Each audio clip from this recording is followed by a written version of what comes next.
हाँ जी, good afternoon. तो last वाली क्लास हमने जो इंडियन ज्योग्राफी के अंदर लोकेशन और एक्सटेंशन वाले पार्ट में स्टार्ट की थी, उसमें लगभग पार्ट अपना कंप्लीट हो गया था, जिसमें भारत के क्षेत्रफल, उसके आकृति और उसकी सीमाओं के बारे में हमने डिस्कस किया था। तो लास्ट वाली क्लास जिसमें अपने कुछ पार्ट अधूरा छोड़ा था टॉपिक का, जिसमें एक तो सीमा संबंध, जो समुद्री सीमा संबंधी अधिकार है, यानी जो ओशनिक बाउंड्री है, उसके कुछ राइट्स या अधिकार हैं जिनको डिवाइड किया गया है। जो यूनाइटेड नेशन का जो कानून बना हुआ है समुद्री सीमाओं के लिए, उसके आधार पे किसी भी ऐसा राष्ट्र जिसकी सीमा है जलीय क्षेत्र से संलग्न है, टच है, तो उसको समुद्री क्षेत्र में कुछ निश्चित अधिकार कुछ निश्चित दूरी तक दिए जाते हैं। अब उन अधिकार क्षेत्रों को हम किस किस नाम से जानते हैं उसके बारे में, और उसके बाद में सीमाओं संबंधित अपना और पड़ोसी राष्ट्रों के बीच में कुछ विवाद हैं, उन विवादों के बारे में आज की क्लास में हम कवर करेंगे। तो हम स्टार्ट करते हैं। पहले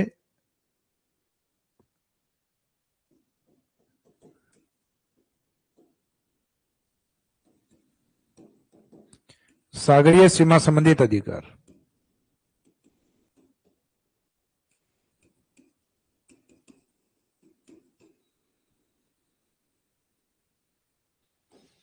तो ये जैसा कि आपको बताया कि यूनाइटेड नेशंस या संयुक्त राष्ट्र के जो सदस्य राष्ट्र हैं, इनके लिए इस प्रकार के लॉ बनाए गए, जो कानून बनाए गए, जिसमें जो अधिकार क्षेत्र है उन अधिकार क्षेत्रों को डिवाइड किया गया है। तो इन अधिकार क्षेत्रों से पहले एक तो इसमें आएगा अपना बेस लाइन या आधार रेखा।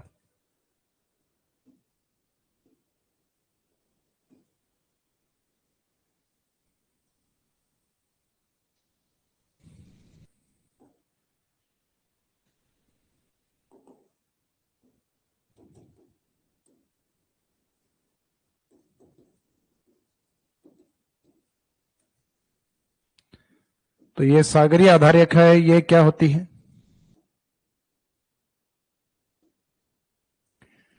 समुद्र तटीय क्षेत्र होते हैं, ये जिगजैग पार्ट होते हैं, क्योंकि सागरीय लहरों के द्वारा तटीय क्षेत्र इनका कटाव होता है। कटाव के द्वारा स्थलीय भाग की ओर और जो भूमि होती है वो लैंड पार्ट की ओर धकेली जाती है, क्योंकि सागरीय लहरें हैं वो लैंड पार्ट को या चट्टानों को काटती हैं। तो ये कुछ भाग है अंदर की ओर जो मुलायम चट्टाने, कुछ कठोर चट्टाने जो समुद्र की तरफ निकली हुई है। तो इसको हम बेस मानते हुए, यानी जो दो आधार भाग हैं आपके यहाँ, जैसे एक तो ये निकला हुआ भाग लैंड पार्ट और ये वाला, फिर ये लैंड पार्ट, तो इन भागों को हम एक सीधी रेखा से जोड़ देते हैं। ये सीधी रेखा अपने आप में क्या होती है? Base line.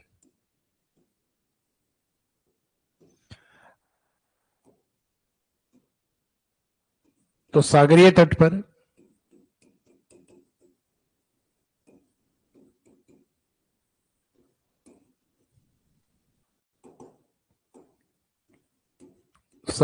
पर निम्न ज्वार क्षेत्र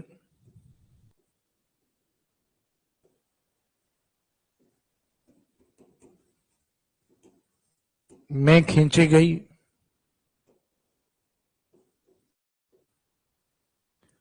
सीधी रेखा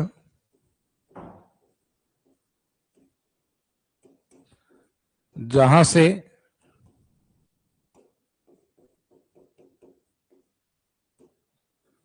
सागर की ओर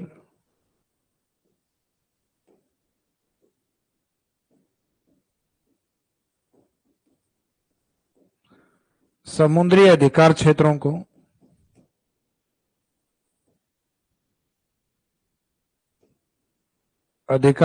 को बताया जाता है या अधिकार क्षेत्रों को निर्धारित किया जाता है।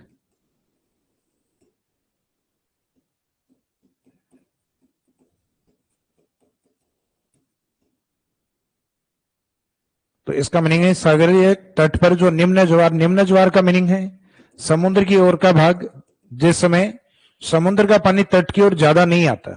एक होता है अपना हाई टाइड, उच्च ज्वार, तो जैसे ये तटीय भाग है और ये समुद्री भाग, जो समुद्र थोड़ा नीचा है, जैसे ही ज्वार आता है तो ज्वार का पानी ऊपर की ओर उठना स्टार्ट होता है और तट को कवर करता है, यानी अपने लैंड पार्ट की ओर पानी आना स्टार्ट होता है। और जब हाई टाइड, उच्च ज्वार आता है, वो तटीय भाग को और अंदर तक कवर कर लेता है, यानी महाद्वीपों के अंदर तक पानी आता है। तो इसका मीनिंग तट का एरिया पानी से ज्यादा कवर हो रहा है, इसका मीनिंग हाई टाइड। और जब पानी कम कवर लैंड पार्ट को कम कवर कर पा रहा है, कॉन्टिनेंटल एरिया को कम कवर कर पा रहा है, या तटीय क्षेत्र को कम कवर कर पा रहा है, तो वो लो टाइड यानी निम्न ज्वार की स्थिति होती है। तो ये हम बात निम्न ज्वार की कर रहे हैं। लो टाइड की बात करें तो सागर तट या कोस्टल पर जब लो टाइड होता है तो खींची गई जो सीधी रेखा या सरल रेखा होती है और जिसके आगे की ओर समुद्री क्षेत्रों को निर्धारित किया जाता है। तो इसका मीनिंग समुद्री क्षेत्रों का जो निर्धारण है वो मुख्यतः इसी बेस लाइन से किया जाता है। अब उन अधिकार क्षेत्रों को मुख्यतः 3 भागों में डिवाइड किया गया है और उन 3 भागों के आगे की ओर जब हम समुद्र की ओर जाते हैं तो उसको उच्च सागर कहा जाता है, जहां सभी कंट्रीज को इक्वल राइट्स हैं, अर्थात किसी भी राष्ट्र को कोई विशेष अधिकार प्राप्त नहीं है। जैसे फॉर एग्जाम्पल हम अपने घर के जस्ट सामने वाली जो जगह होती है वहां किसी और को गाड़ी पार्किंग में नहीं लगाने देते, किसी को और को अधिकार नहीं देते किसी भी प्रकार के, क्योंकि वो अपने घर के टच का मैटर है, जो घर के जस्ट बाहर का पार्ट है। तो इसका मीनिंग है कि वो हमारे अधिकार क्षेत्र का पार्ट है। लेकिन जब हम अपनी गली मोहल्ले से बाहर निकल के और एक सार्वजनिक पार्क में जाके बैठते हैं तो वहां जो पब्लिक पार्क होता है उसमें कोई दूसरा व्यक्ति अगर वहां बैठा है तो उसको भी उतना ही अधिकार है जितना कि अपने को। वहां कंडीशन ये होती है पहले आओ पहले पाओ। तो इसका मीनिंग है कि 200 नॉटिकल मील के आगे समुद्र के अंदर जहां सभी कंट्रीज को इक्वल राइट्स होते हैं, अर्थात किसी कंट्री को विशेष अधिकार प्राप्त नहीं होता, तो उस क्षेत्र को कहा जाता है उच्च सागर या हाई सी के रूप में जाना जाता है। तो अब ये अधिकार क्षेत्र मुख्यतः कितने भागों में आधार रेखा से 3 पार्ट्स में डिवाइड। तो ये जो बेस लाइन है, इस बेस लाइन से अगर सागर की ओर 12 नॉटिकल मील की हम बात करें,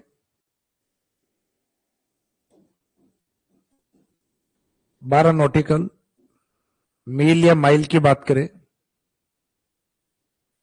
तो इस सीमा को नाम दिया जाता है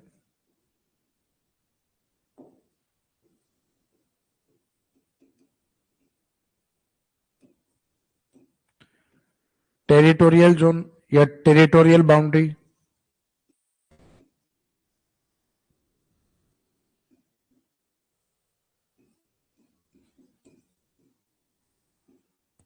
प्रादेशिक क्षेत्र, इस प्रादेशिक क्षेत्र में कुछ अधिकार अपने को मिलते हैं। हालांकि प्रादेशिक क्षेत्र या जो टेरिटोरियल जोन है वो होता है जहां अपने या किसी भी राष्ट्र को संपूर्ण अधिकार होते हैं, अर्थात अपने संविधान में लिखे हुए जितने भी राइट्स हैं वो अपने को पूर्णतः लागू करने हो तो वो हम लागू कर सकते हैं समुद्र के अंदर 12 नॉटिकल मील यानी लगभग 22.2 किलोमीटर तक, अप्रोक्सीमेट 22 किलोमीटर तक, क्योंकि एक नॉटिकल मील की जो वैल्यू होती है किलोमीटर के अंदर, ये नॉटिकल मील होती है समुद्री दूरी या समुद्री मील भी कहते हैं इसको।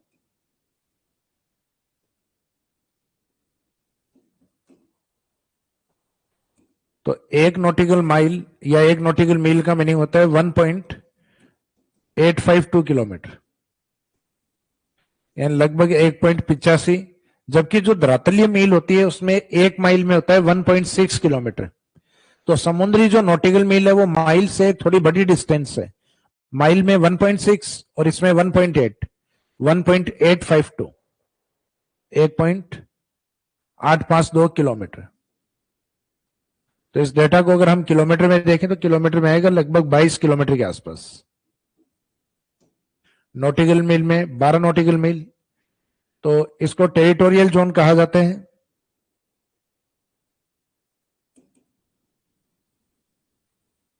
जहां संबंधित राष्ट्र को यानी जिस राष्ट्र के तट पे सीमा की बात हो रही है, जहां संबंधित राष्ट्र को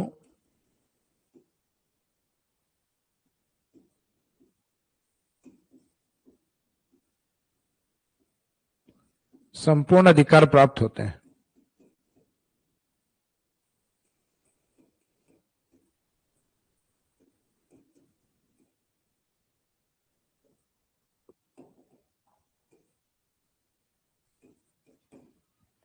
जहां राष्ट्र को संपूर्ण अधिकार प्राप्त होते हैं।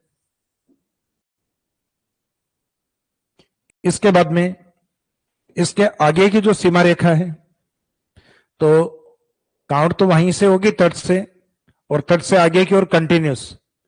तो उसके आगे की ओर हम और 12 नॉटिकल मील और चलें तो तट से लगभग कितना हो गया, 24 नॉटिकल मील। तो उस बाउंड्री को कहा जाता है कॉन्टिग्यूस बाउंड्री या संलग्न संलग्न क्षेत्र के रूप में उसको जाना जाता है, कॉन्टिग्यूस जोन के रूप में। तो इसके बाद में 12 नॉटिकल मील या टेरिटोरियल जोन के बाद में नेक्स्ट है जो बेस लाइन है, बेस लाइन से सागर की ओर। तो अभी जो बात की थी वो 12 नॉटिकल मील, और इस बार बात करेंगे 24 नॉटिकल मील।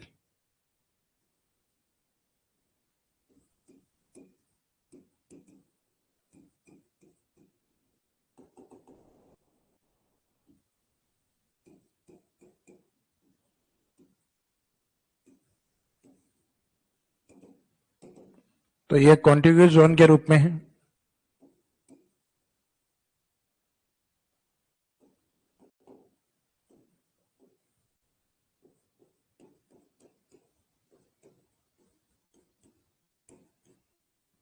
संलग्न क्षेत्र के रूप में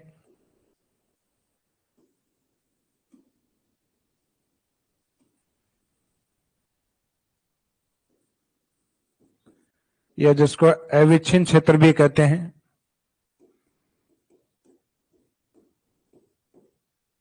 तो सागर तट से या आधार रेखा से 24 नॉटिकल डिस्टेंस, इस सीमा को नाम दिया जाता है संलग्न क्षेत्र, कॉन्टिग्यूस बाउंड्री। कॉन्टिग्यूस बाउंड्री के अंदर हमारे अधिकार को सीमित कर दिए जाते हैं।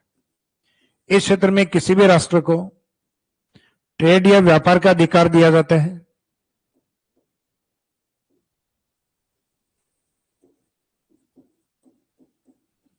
यानी वहां पे व्यापार या कारोबार का अधिकार।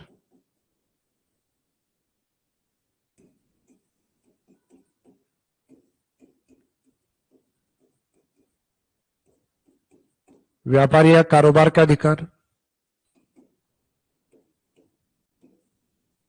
दूसरा है कि इस क्षेत्र में कोई दूसरा राष्ट्र है, उसका जलियान अगर प्रवेश करता है तो उसको हमें सीमा संबंधी जो टैक्स है वो पे करना होगा।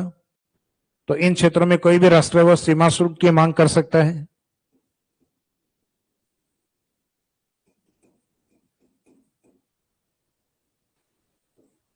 और इस क्षेत्र में, सागरीय क्षेत्र में, कोई भी राष्ट्र सफाई के नाम से कार्यक्रम चला सकता है। यानी जो ओसेनिक सी या क्लीनिंग जो सी पार्ट या ओसेनिक पार्ट जो है उसमें मुख्यतः क्लीनिंग प्रोजेक्ट के रूप में सफाई कार्यक्रम या सफाई का अधिकार।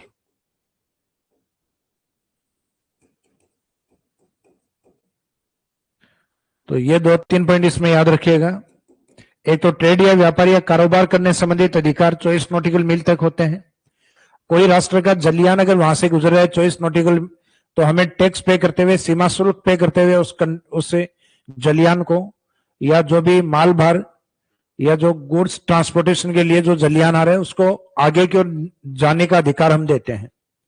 यानी उस क्षेत्र का उपयोग करने का हम पेमेंट लेते हैं। उसके बाद में एक अधिकार होता है इसमें सफाई संबंधित, यानी क्लीनिंग संबंधित कोई प्लान या प्रोजेक्ट है, कोई कंट्री चलाना चाह रहा है, तो 24 नॉटिकल मील यानी अप्रोक्सीमेट 44-45 किलोमीटर की डिस्टेंस तक ये होता है। जैसे अभी आपको 12 नॉटिकल मील बताया था, तो 12 नॉटिकल मील का मीनिंग लगभग 22 किलोमीटर, तो 24 नॉटिकल मील का मीनिंग लगभग उसका डबल रहेगा, यानी 44 से 45 किलोमीटर के बीच का डेटा। फिर इसके बाद में सागरीय अधिकार क्षेत्र में आधार रेखा या तटरेखा से 200 नॉटिकल मील। तीसरा अधिकार होता है ईईजेड।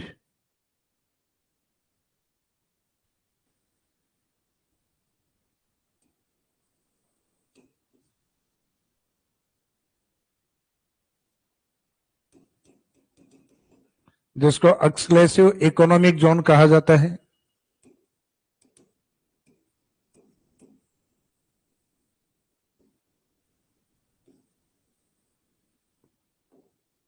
अनन्य आर्थिक क्षेत्र कहा जाता है।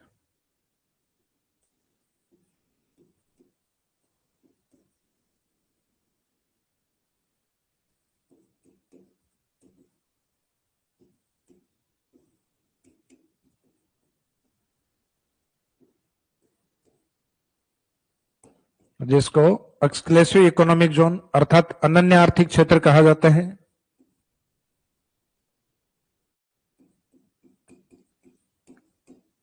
जो कि सागरीय तट या आधार रेखा से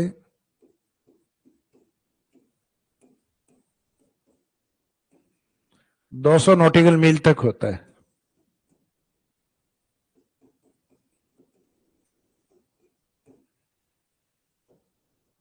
दो सौ नॉटिकल मील का किलोमीटर में मीनिंग होता है लगभग 370 किलोमीटर,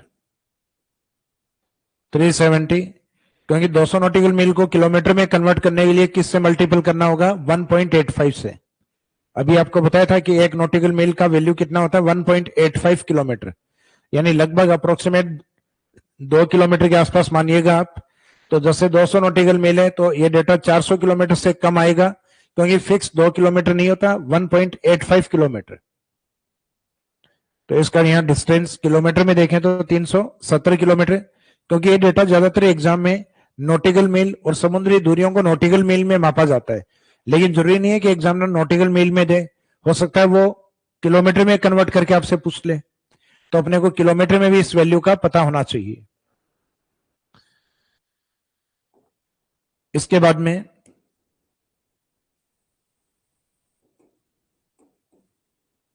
इससे संबंधित जो 200 नॉटिकल मील है, इससे संबंधित जो अधिकार हैं, इसे हम सागरीय भाग में संसाधन विदोहन का अधिकार,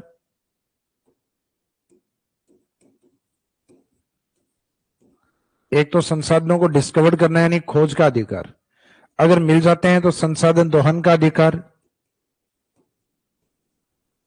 संसाधन को बाहर निकालने का अधिकार होता है। फिर बाद में उस क्षेत्र में संसाधन दोहन के लिए बनाए गए जो कृत्रिम द्वीप हैं, उन द्वीपों को बनाने का अधिकार भी दिया जाता है। तो कृत्रिम द्वीप बनाने का अधिकार,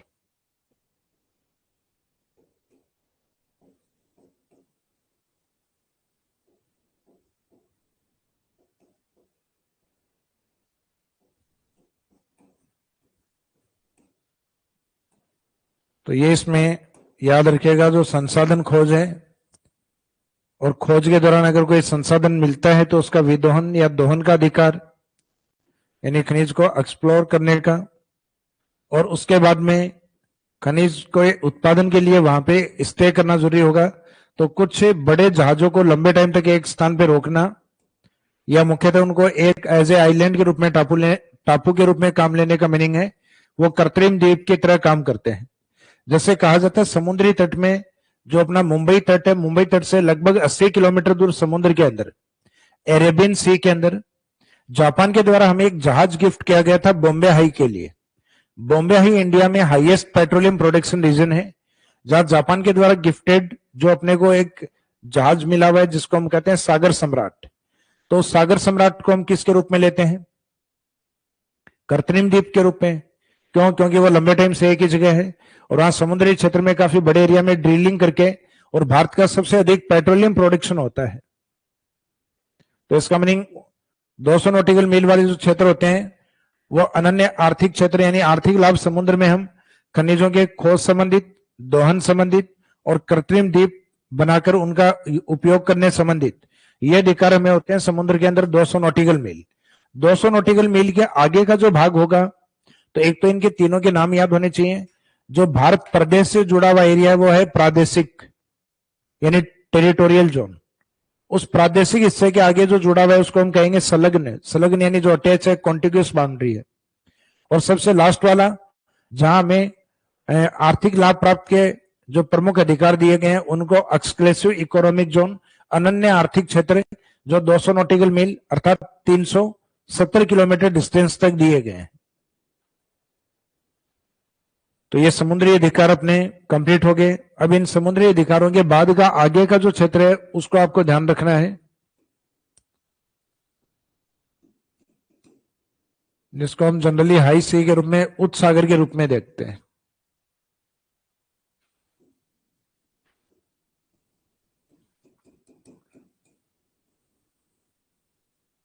जिसको हम किसके रूप में देखते हैं? उच्च सागर या हाई सी के रूप में।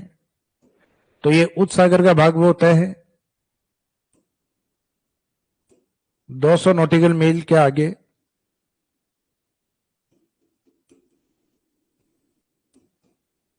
आगे का सागरीय भाग,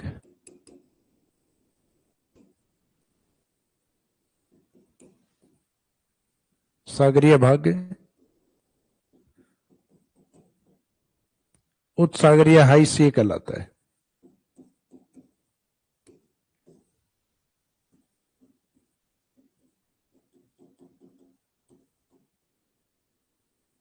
उच्च सागरीय हाई सी कहलाता है। फिर इसी में एक पॉइंट,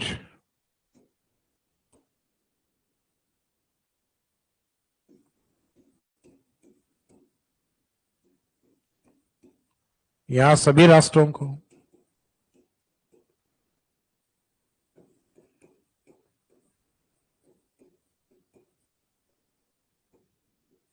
एक समान अधिकार प्राप्त होते हैं।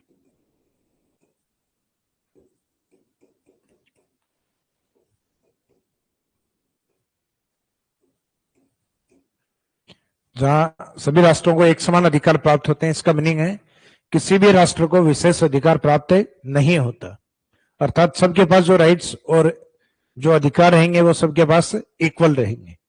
तो ये सागरीय जो सीमावर्ती या सागरीय अधिकार क्षेत्र संबंधी जो अधिकार थे, उन अधिकारों को हमने कवर किया है। तो एक जिस लाइन से इन अधिकारों को समुद्र की ओर देखा जाता है वो होती है बेस लाइन, आधार रेखा।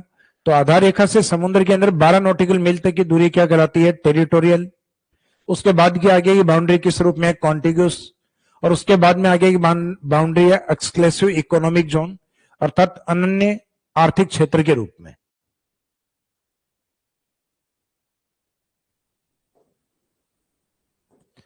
इसके बाद में चैप्टर में लास्ट पार्ट हम कवर करेंगे सीमावर्ती विवाद।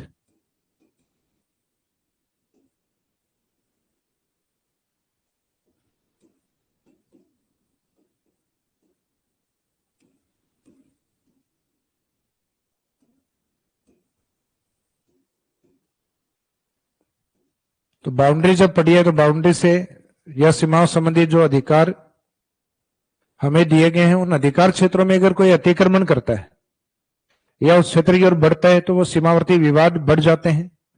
और अगर वहां पे कोई निकटतम राष्ट्र न्यूट्रलाइज होता है, यानी ना तो हमारा विरोध करता है ना हमारा उन सीमाओं के ऊपर किसी प्रकार का ये समर्थन करता है, दोनों कंट्री न्यूट्रलाइज हो, यानी सीमा पे जो पड़ोसी राष्ट्र है वो अपनी सीमा में रहे, हम अपनी सीमा में रहे, तो वो वाले एरिया है वो शांति प्रिय क्षेत्र है। लेकिन भारत के पड़ोसी राष्ट्र ऐसे हैं, हालांकि उसमें अकेला पड़ोसी राष्ट्र में ही नहीं है, कि कुछ जगह अपने सीमाओं का निर्धारण इस तरीके से हुआ है कि कहीं ना कहीं उन विवादों का जो बीज है वो अपने इतिहास में बोया हुआ है। तो इस कारण वो विवाद आज भी होना पॉसिबल है और आगे भी होते रहेंगे। यानी पूर्णतः इन विवादों को सुलझाना या कंप्लीटली हम इन डिस्प्यूट को समाप्त करते हैं, ये पॉसिबल ही नहीं हो सकता, क्योंकि निकटतम पड़ोसी राष्ट्रों का जो नेचर या स्वभाव है वो सबका एक जैसा पॉसिबल नहीं है, और एक जैसा पॉसिबल नहीं है तो उन विवादों को समाप्त नहीं किया जा सकता। तो पड़ोसी राष्ट्र तो छोड़ो, एक घर के अंदर 5 सदस्य या 4 सदस्य हैं, उनके सारे विचार एक जैसे नहीं होते। तो अपने तो फिर भी 7 पड़ोसी राष्ट्र हैं, तो उन सब के जो विचार हैं वो अपने से मिलते जुलते नहीं होंगे। तो इसका ये बाउंड्री डिस्प्यूट होना सामान्य बातें हैं। तो ये विवाद कौन कौन से हैं? तो सीमावर्ती विवाद या बाउंड्री डिस्प्यूट जो है,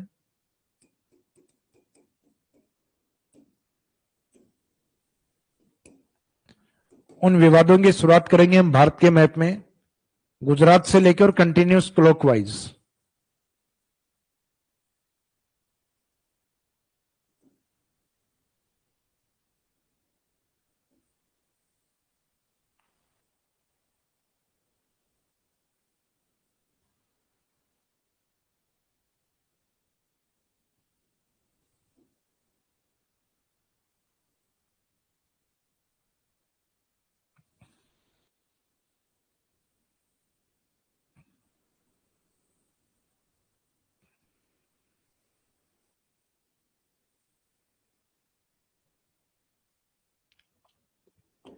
तो इन विवादों में एक विवाद आता है अपने गुजरात वाले तटीय क्षेत्र में, जिसमें रन ऑफ कच्छ, जिसके एक तरफ है कच्छ इंडिया का पार्ट और दूसरी तरफ है पाकिस्तान सिंध का पार्ट।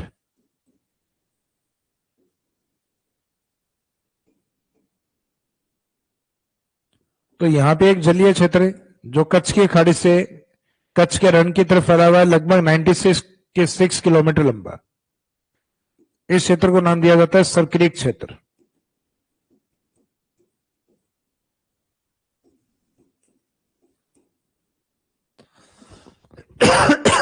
सरक्रीक जोन, सरक्रीक क्षेत्र।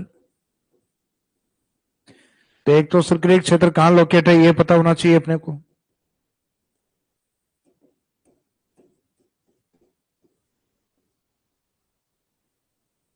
तो ये गुजरात में है, तो लोकेटेड इन गुजरात, गुजरात में स्थित।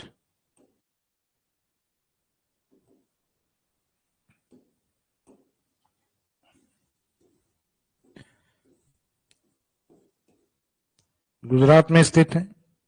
किसके बीच है? तो भारत में भी मुख्यतः गुजरात और गुजरात के कच्छ वाले एरिया से, और ये मुख्यतः है पाकिस्तान सिंध प्रांत के बीच में।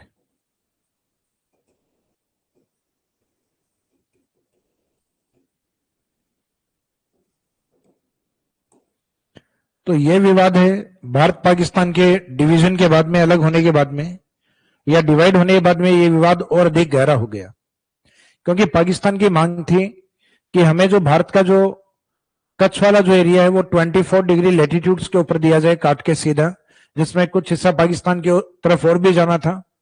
लेकिन भारत ने कहा कि ये जो कुछ जलीय क्षेत्र बीच में आते हैं इस पे हमारा अधिकार होना चाहिए।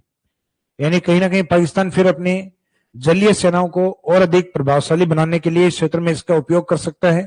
तो भारत ने इस क्षेत्र के ऊपर अपना अधिकार कायम रखा और भारत ने कहा कि भाई आपको डिवाइड करना है तो आधा आधा डिवाइड कर लो इसको, आधा आपका आधा हमारा। लेकिन पाकिस्तान इसको क्लेम ये करता है कि ये संपूर्ण एरिया है, ये मेरा है। तो ये कुछ क्षेत्र इस प्रकार का है।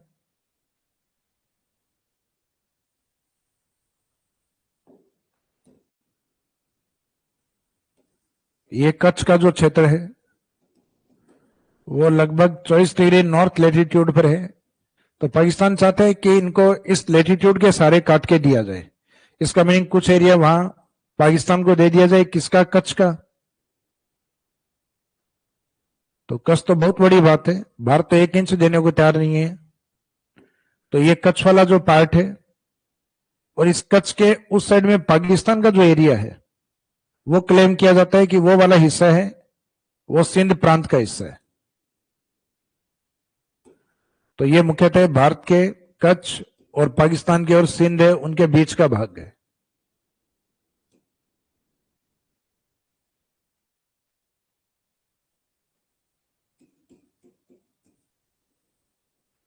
तो लोकेट कहाँ है? तो लोकेट तो ये नाम से पता लग जाएगा। सरकरी कच्छ वाला एरिया कहां पे है? गुजरात।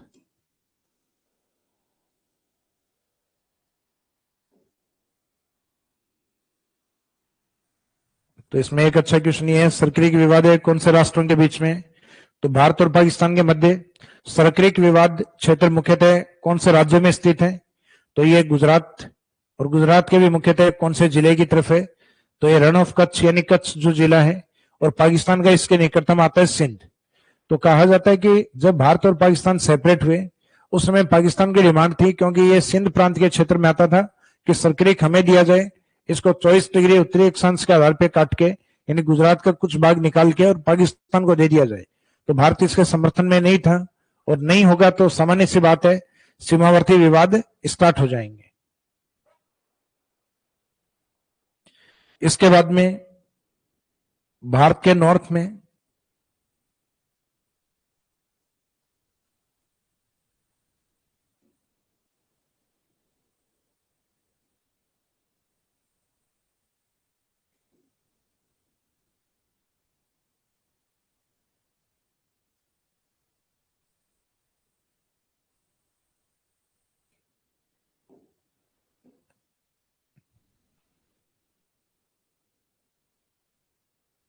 ये वाला जो भाग है पीओके के रूप में पाक अधिकृत कश्मीर,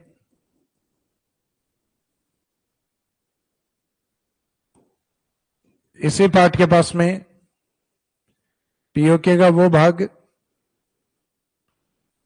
जहां से कुछ हिस्सा चाइना को भी दिया गया है, अपने लिए सामरिक दृष्टि से काफी महत्वपूर्ण है। सैन्य दृष्टि से इस भाग को नाम दिया जाता है सियाचिन।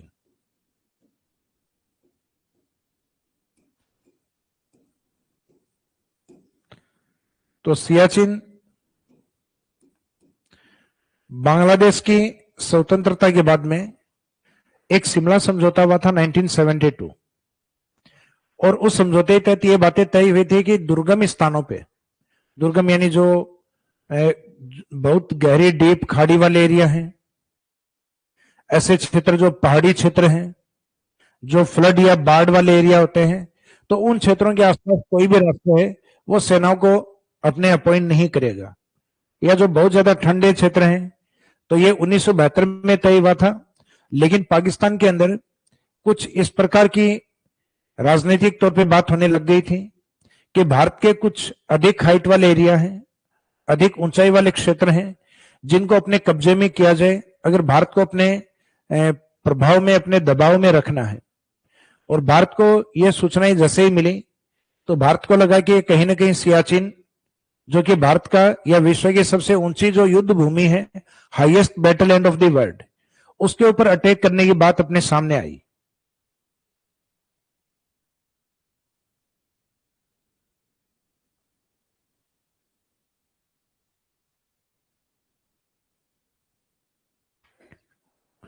जाहिर खान सर, राजस्थान ज्योग्राफी और इंडियन ज्योग्राफी के भी क्वेश्चन पीडीएफ फॉर्मेट में अपलोड करवा दीजिए। देखो, राजस्थान ज्योग्राफी की तो कंप्लीट क्वेश्चन की जो बुक है वो जल्दी आने वाली है, उसकी पीडीएफ भी आपको प्रोवाइड करवा दी जाएगी, क्योंकि उसके क्वेश्चंस के ऊपर अभी काम चल रहा है।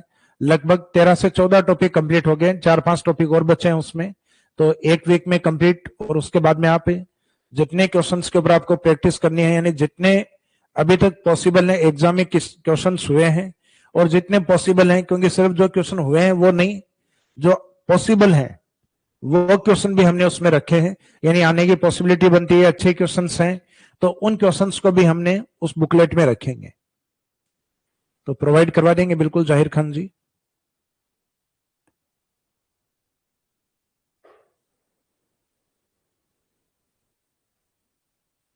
तो इसके बाद में हम देखते हैं कि सियाचिन, वो शिमला समझौता जो 1972 में जो किया था,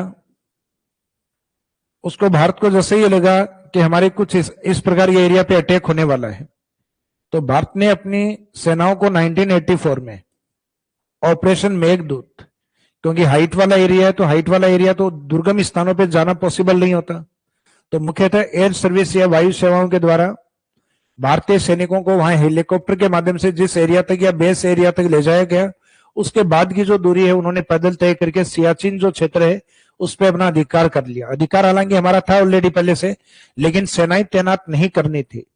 लेकिन भारत को जब यह लगा कि हमारे इन क्षेत्रों के ऊपर पाकिस्तान है वो धोखे से अटैक करेगा और इनको अपने अधिकार क्षेत्र में लेगा, जैसे पीओके एरिया, पाक अधिकृत कश्मीर जो लिया हुआ है, तो भारत को जैसे ये भनक लगती है, ये सूचना लगती है, तो भारत अपनी सेनाओं को ऑपरेशन मेघदूत के तहत सियाचिन क्षेत्र में स्थापित कर देता है 1984 में। तो सियाचिन क्षेत्र के ऊपर अधिकार किस ऑपरेशन के तहत, तो आंसर आता है अपना ऑपरेशन मेघदूत। तो मेघदूत यानी जो हेलीकॉप्टर वगैरह आसमान से जो सैनिकों को वहां उतारा गया, वो अपने आप में उस एरिया के लिए मेघदूत, यानी बादलों से ऊपर से आने वाले दूत। तो ये 1984 का ऑपरेशन मेघदूत।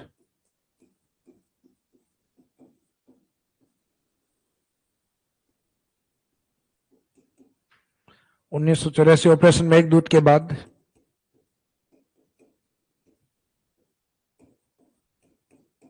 बाद सियाचिन पर विवाद।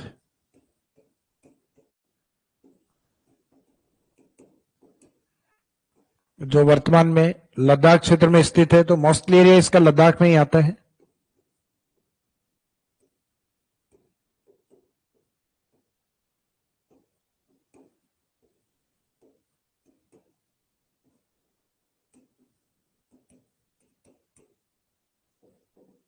जो वर्तमान में लद्दाख में स्थित है।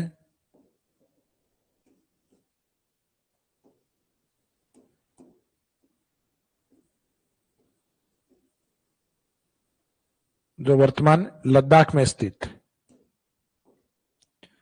तो ये वाला पॉइंट है, ये ध्यान रखना, जो वर्तमान लद्दाख में स्थित है। इसके बाद में जो लद्दाख वाला जो पार्ट है, यानी जो आज अपने आप में एक अलग यूटी या यूनियन टेरिटोरीज के रूप में, एक केंद्र शासित प्रदेश के रूप में सबसे बड़ा केंद्र शासित प्रदेश भी है, तो उस लद्दाख वाले क्षेत्र में सेनाओं को तैनात कर दिया गया। तो ये लद्दाख क्षेत्र का जो हाईएस्ट पॉइंट है वो है सियाचिन, जिससे चाइना के भी दूर तक के मैदानी भाग को हम देख सकते हैं कि चाइना का किसी प्रकार का कोई हलचल उस एरिया में तो नहीं है, और पाकिस्तान का भी बहुत सारे एरिया वहां से कवर किया जा सकता है। या मुख्यतः जब पाकिस्तान का किसी प्रकार का अटैक भारत पे हो तो भारत उस क्षेत्र में अपने उस क्षेत्र के माध्यम से अपना दबाव पाकिस्तान के ऊपर और चाइना के ऊपर बनाए रखे। तो वर्तमान में लद्दाख में स्थित है और यह विवाद भारत और पाकिस्तान के मध्य स्थित है। तो अच्छी बात यह है कि इसका जो नाम है, तो कई बार क्या होता है, नाम होता है उसी फ्लो में हम बोल देते हैं कि सियाचिन विवाद चीन और भारत के बीच में, तो चीन नहीं, ये भारत और पाकिस्तान के मध्य स्थित है। यानी ये विवाद लोकेशन तो तीनों के बीच में आती है, ये भारत और चाइना और पाकिस्तान तीनों बॉर्डर के ऊपर लोकेट है, लेकिन इसमें जो मुख्य विवाद है वो भारत और पाकिस्तान के बीच का विवाद है।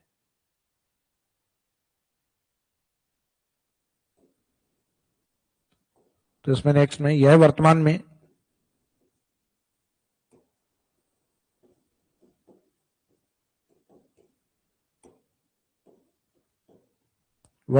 भारत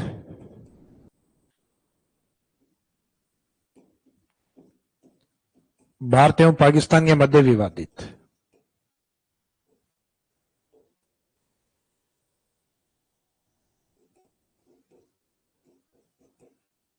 वर्तमान में भारत एवं पाकिस्तान के मध्य विवादित।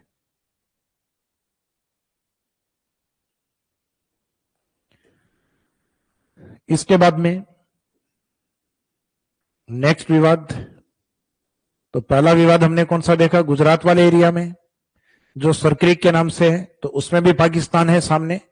तो देखो, एक तो विवाद में हम रहेंगे तो हमें तो याद रखने की आवश्यकता ही नहीं, हमें तो सामने वाला याद रखना है और वो विवाद हमारे किस क्षेत्र से जुड़ा हुआ है वो याद रखना है।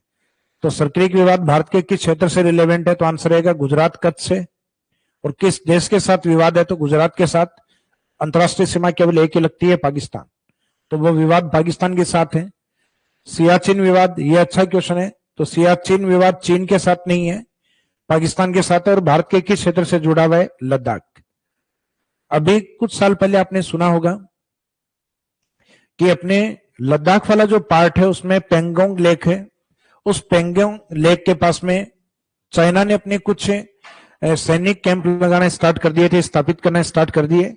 भारत ने उसका विरोध किया, चाइना के सैनिकों ने अचानक एक दिन भारतीय सैनिकों के ऊपर अटैक कर दिया, और उस अटैक का जवाब देने के लिए भारतीय सैनिकों ने भी, यानी अटैक इस तरीके का था कि जिसके अंदर कुछ डंडों के ऊपर लोहे के जो सरिये थे, लोहे के जो तार थे वो उसके ऊपर स्पाइरल किए हुए, लपेटे हुए थे, और भारतीय सैनिकों को उन्होंने मारना स्टार्ट किया। तो भारतीय सैनिकों में जैसे ही जोश आया, और जोश आके उन्होंने उनके डंडों को छीन के उनको पीटा, और पीटने के दौरान इतना पीटा कि जिसमें लगभग चाइना के कहा जाता है 50 से अधिक सैनिक मारे गए।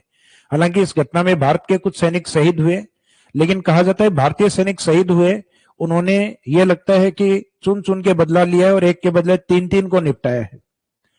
यानी जो अपनी कहा जाता है सवर कंठी का, जो जिनके कंठ को वरदान माना जाता है, सवर कोकिला के नाम से जिनको जाना जाता है, उनका जो एक गाना है 1962 के चाइना युद्ध के बाद, कि जो भारत उस 1962 के युद्ध में, वैसे देखा जाए युद्ध के रिजल्ट के रूप में, तो भारत को उस युद्ध में पराजय मिलती है चाइना के साथ।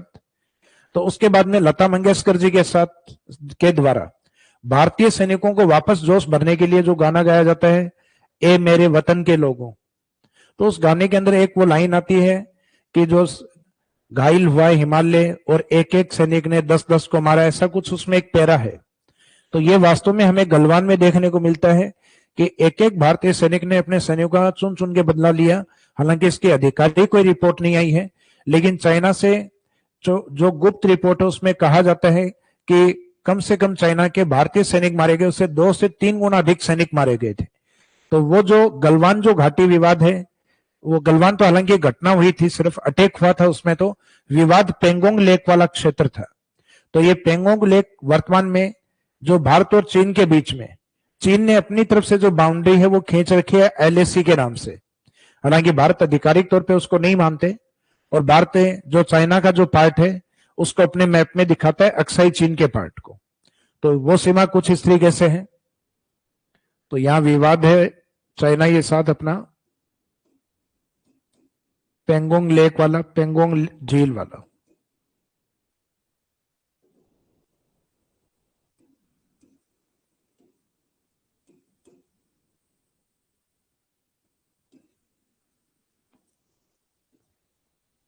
पेंगोंग लेक लोकेशन है लद्दाख।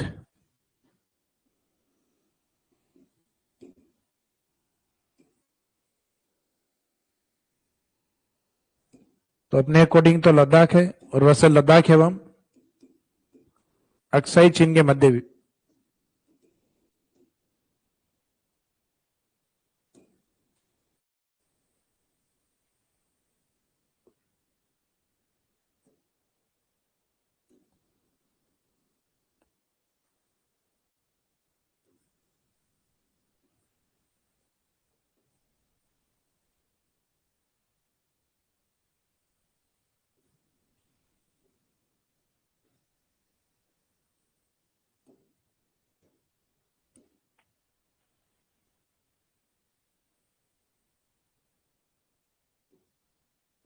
तो ये इस साइड में पीओके वाला पार्ट पाकिस्तान या पाक अधिकृत कश्मीर, और इस साइड में जम्मू कश्मीर और लद्दाख का जो पार्ट है इसके बीच में जो बॉर्डर है वो है पीओके, पाक ऑक्यूपाइड कश्मीर।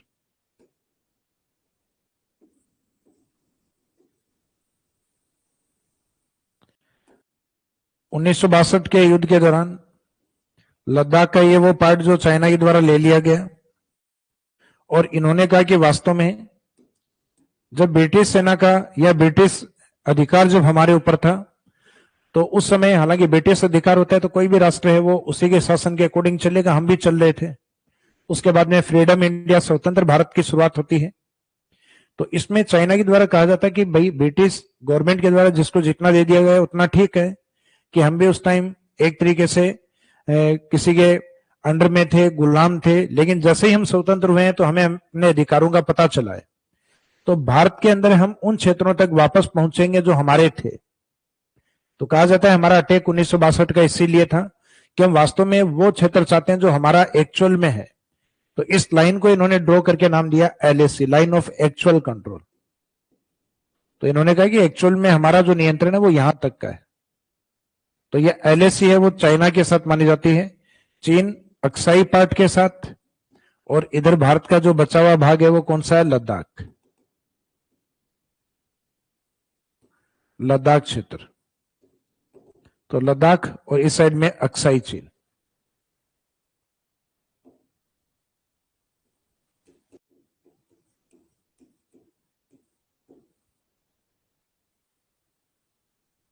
ये लाइन ऑफ एक्चुअल कंट्रोल। तो लाइन ऑफ एक्चुअल कंट्रोल जो है यानी एलएसी के रूप में जो है वो पार्टी है।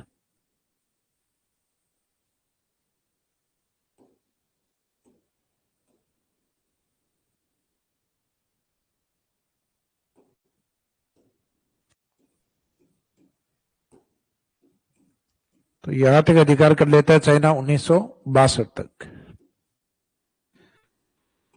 तो ये अपने को ध्यान रखना है अक्साई चीन विवाद। तो अक्साई चीन विवाद लद्दाख का वो पार्ट जो चीन के अधिकार में है। तो यह है चीन और लद्दाख के बीच में, लद्दाख यानी जो भारत का हिस्सा है। तो ये विवाद क्षेत्रों के आधार पर देखा जाए तो चीन, और इस साइड में भारत, भारत का लद्दाख क्षेत्र।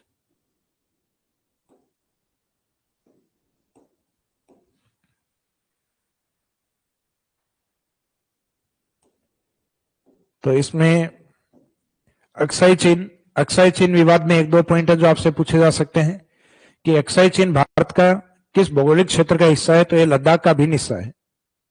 इस पे अधिकार 1962 में किया, और वर्तमान में अक्साई चीन विवाद किसके बीच में है, और अक्साई चीन और भारत को अलग करने वाला जो बॉर्डर है उसको नाम क्या दिया जाता है, तो उसको नाम दिया जाता है LAC, line of actual control के रूप में, यानी जो वास्तविक नियंत्रण रेखा है उसके रूप में, जबकि पाकिस्तान और भारत के बीच की जो सीमा रेखा है उसको एलओसी के रूप में, लाइन ऑफ कंट्रोल के रूप में।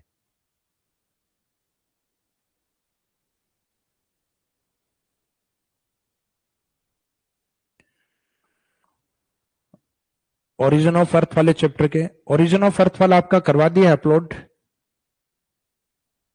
फिजिकल ज्योग्राफी वाले के अंदर, इसके नोट्स अपलोड हो चुके हैं आपके।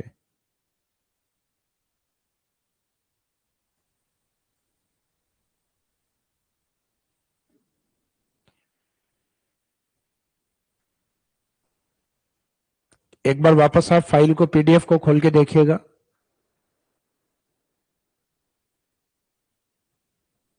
अगर अपलोड नहीं हुए हैं तो शायद अपलोड में कोई समस्या भले ही हो, बाकी नोट्स अपलोड करवा दिए गए, प्रोवाइड करवा दिए थे।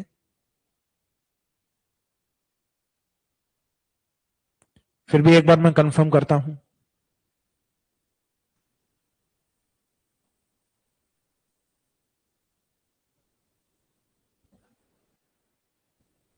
ये पृथ्वी उत्पत्ति के जो नोट्स थे वो हो गए कंप्लीट अपलोड। किनको?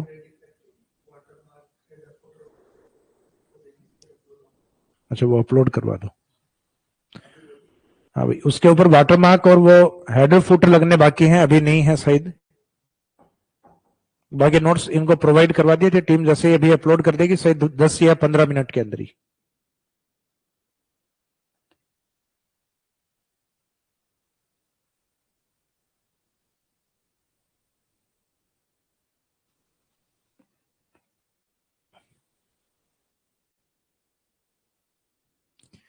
हाँ जी, तो आगे चले हम विवादों के अंदर।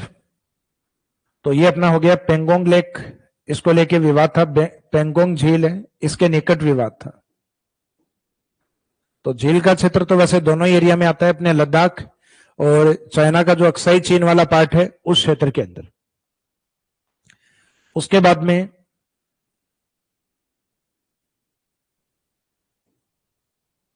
नेक्स्ट चाइना के साथ अगर हम विवादों को कंप्लीट करें पहले, तो एक आता है अपना भारत और चीन के बीच में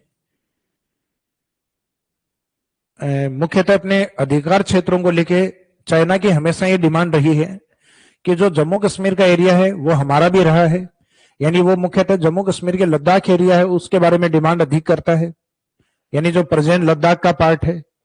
पाकिस्तान की डिमांड है वो जम्मू कश्मीर वाले पार्ट को लेकर, यानी भारत की सीमा के ऊपर जो इधर वाला जो हिस्सा है JNK वाला, ये पाकिस्तान की तरफ है, तो इसकी डिमांड पाकिस्तान करता है। और जो नॉर्थ वेस्ट वाला पार्ट है लद्दाख, उसकी डिमांड कौन करता है? चीन। तो यहां जम्मू कश्मीर और लद्दाख क्षेत्र का अगर कोई व्यक्ति चाइना जाता है, तो इन्होंने बीच में एक बार ऐसा किया था कि हम भारत से आने वाले लद्दाख और एक भारत के पूर्वी राज्यों में आता है अरुणाचल प्रदेश, कि यहां से आने वाला कोई भी व्यक्ति है तो हम उसके वीजा के ऊपर ठप्पा नहीं लगाएंगे कि वो चाइना आया था, हम अलग से एक पेपर स्टेपल करेंगे और उस पेपर के ऊपर ये हम स्टांप लगाएंगे कि ये जम्मू कश्मीर और अरुणाचल प्रदेश से आए हैं। तो इसका मीनिंग उन्होंने ऐसा क्यों किया? तो ऐसा जनरली कोई भी राष्ट्र तब करता है जो जब दूसरे राष्ट्र के उस क्षेत्र के ऊपर अपना अधिकार बताता है और अपना अधिकार मानता है कि ये एरिया मेरा है और मेरे ही लोग अपने यहां आ रहे हैं। चाइना कहता है कि जम्मू कश्मीर और अरुणाचल प्रदेश मेरा क्षेत्र है और मेरे ही क्षेत्र के लोग अगर मेरे एरिया में आए तो मैं उनको वीजा के ऊपर उनके स्टांप नहीं लगा के वो स्टांप अलग से एक पेपर स्टेपल करेंगे, उसके ऊपर लगाएंगे। तो इसको कहा जाता है स्टेपल वीजा विवाद। तो ये स्टेपल या नथी वीजा विवाद क्या है? तो ये नथी वीजा विवाद हमारा चाइना के साथ है, और चाइना ऐसा मुख्यतः उत्तरी और एक उत्तरी पूर्वी राज्यों के अंदर अरुणाचल प्रदेश आता है। तो इन राज्यों से आने वाले व्यक्तियों को वीजा जारी नहीं करके स्टेपल वीजा जारी करता है, यानी प्रॉपर उसको वीजा, जो वीजा होता है अपना, उसके ऊपर जारी नहीं करके उसके साथ स्टेपल वीजा के रूप में जारी किया जाता है। हाँ जी, आपके नोट्स अपलोड करवा दिए हैं, जो अभी आप फिजिकल ज्योग्राफी या जो पृथ्वी की उत्पत्ति या जो अपना प्लेनेट ओरिजिन को लेके टॉपिक जो हुआ है लास्ट, वो कंप्लीट हो गया आपके।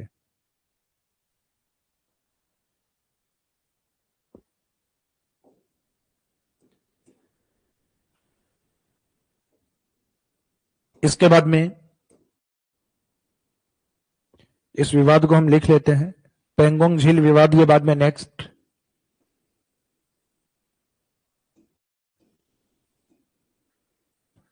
स्टेपल या स्टेपल्ड वीजा डिस्प्यूट।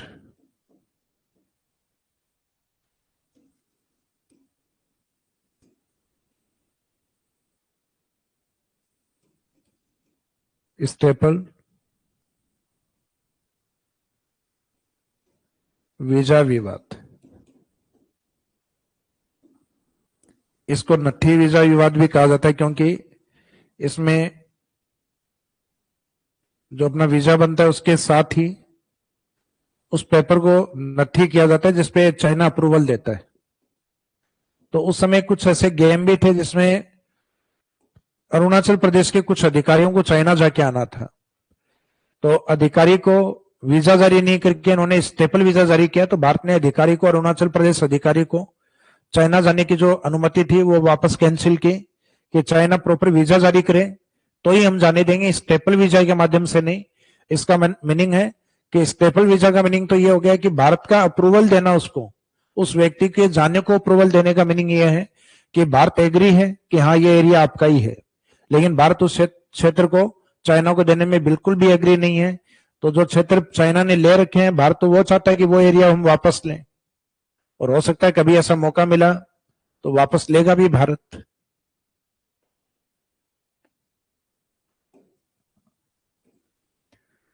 तो स्टेपल या नथी वीजा विवाद, यह भारत चीन के मध्य है।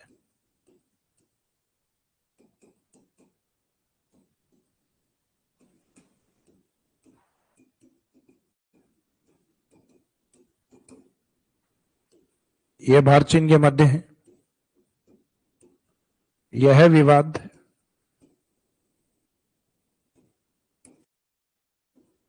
जम्मू कश्मीर, या वर्तमान में यूं देखें तो मेन जो लद्दाख का एरिया है ये चाइना के टच में। लद्दाख है अरुणाचल प्रदेश के,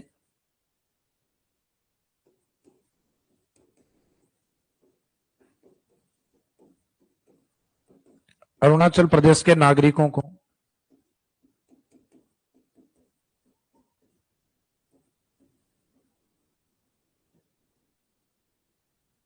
वीजा जारी नहीं करके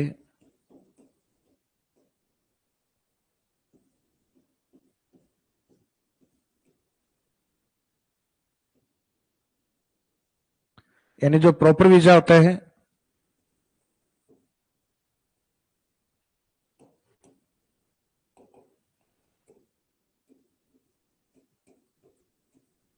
जो कि पासपोर्ट में लगता है, तो जो पासपोर्ट वीजा है वो पासपोर्ट वीजा जारी नहीं करके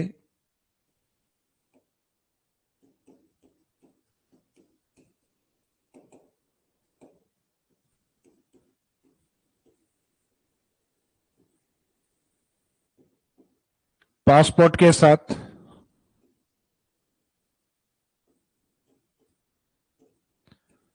संलग्न किया जाता है। संलग्न यानी उसके साथ जोड़ दिया जाता है।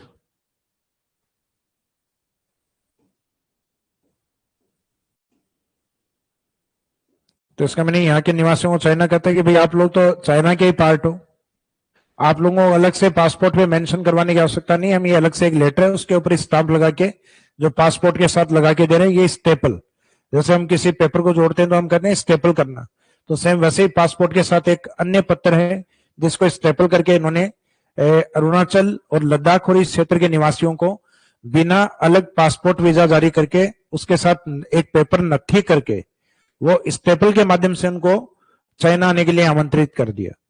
तो इसका मीनिंग है कि अगर वो चाइना रहते हैं तो भारत के पास कोई रिकॉर्ड भी नहीं है क्योंकि वो पासपोर्ट में मेंशन नहीं है। तो इस प्रकार के विवाद को हम नत्थी वीजा विवाद जो चाइना के साथ, और मुख्यतः कौन से क्षेत्रों को लेके, तो ये ध्यान रखना लद्दाख वाले क्षेत्र को, यानी जो पहले जम्मू कश्मीर बोला जाता था, वर्तमान में लद्दाख क्षेत्र, क्योंकि जम्मू कश्मीर है उस पे मुख्यतः जो पाकिस्तान है वो पाकिस्तान के विवाद ज्यादा है जम्मू कश्मीर पे, जबकि लद्दाख क्षेत्र को लेकर विवाद है वो मुख्यतः चाइना के साथ अधिक है। इसके बाद में एक लगभग 2017 के बीच में विवाद हुआ था अपने डोकलाम विवाद।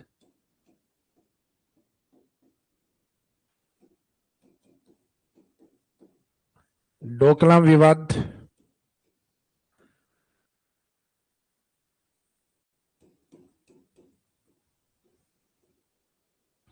तो ये विवाद था भारत भूटान, क्योंकि इसमें भारत भूटान के ग्रुप में था, भारत भूटान एवं चाइना के बीच में।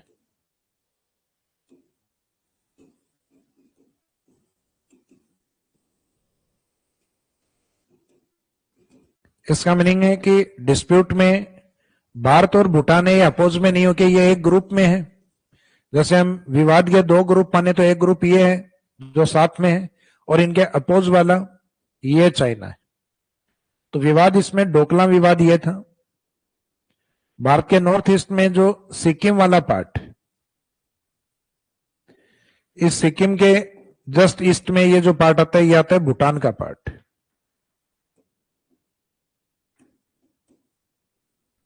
और इस साइड में है सिक्किम। भूटान और सिक्किम के बीच का जो कुछ पार्ट है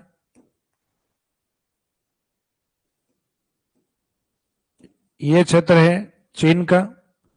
चीन और भूटान की सीमा पे स्थान आता है डोकलाम।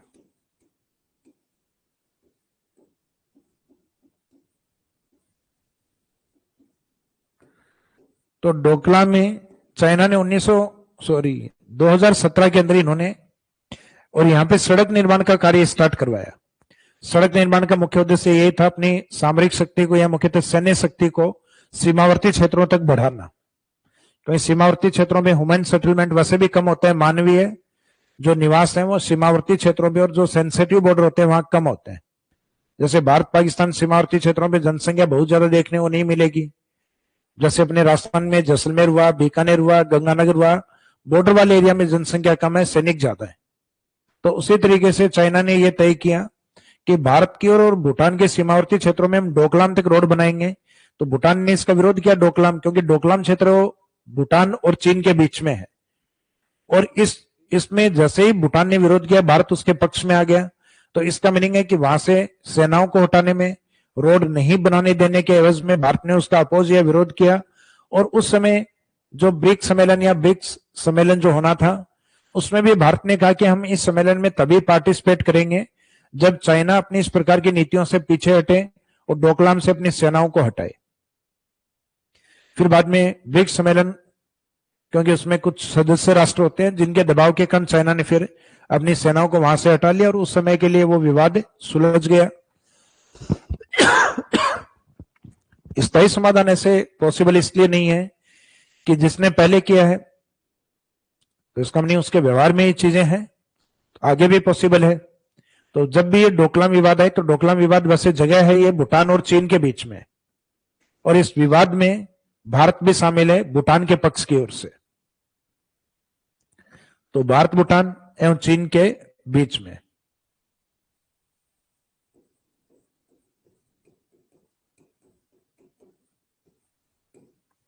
डोकलाम जो है, डोकलाम क्या है? तो डोकलाम यह है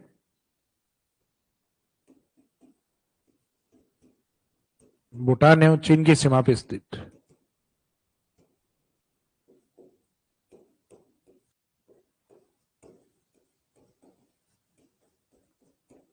चीन की सीमा पर स्थित है।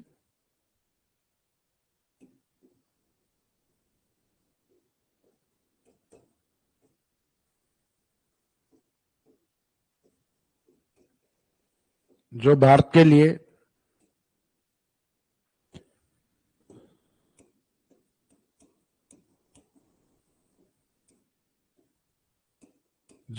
लिए सामरिक दृष्टि से महत्वपूर्ण है।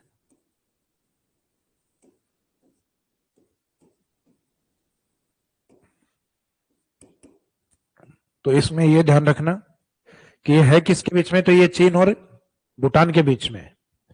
और भारत के लिए, क्योंकि भारत का इस साइड में सिक्किम के जैसे ही हम नीचे की तरफ आएंगे तो इस साइड में वेस्ट बंगाल का वो भाग है जहां पे अगर चाइना अटैक करता है तो भारत के 7 राज्य अलग होने की पॉसिबिलिटी है, जिसको हमने लास्ट वाली क्लास में कवर किया था, चिकन नेक कॉरिडोर, जहां मैंने आपको बताया था कि भारत के सबसे बेस्ट आर्मी वगैरह या बीएसएफ वगैरह के जो भी बेस्ट बटालियंस हैं वो उन क्षेत्रों में अपॉइंट किए जाती हैं, ताकि उस क्षेत्र पे किसी भी प्रकार का अगर अटैक हो तो उस अटैक को इजीली कवर कर पाए, हम संभाल पाए।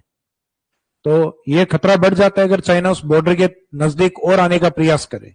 तो इसलिए हमने डोकलाम के अंदर भूटान को समर्थन दिया और चाइना ने इसमें अपोज किया, विरोध किया है। इसके बाद में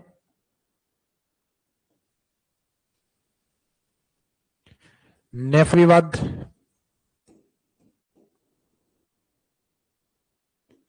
नॉर्थ ईस्ट फ्रंटियर एजेंसी, जो कि हम किसको मानते हैं, अरुणाचल को।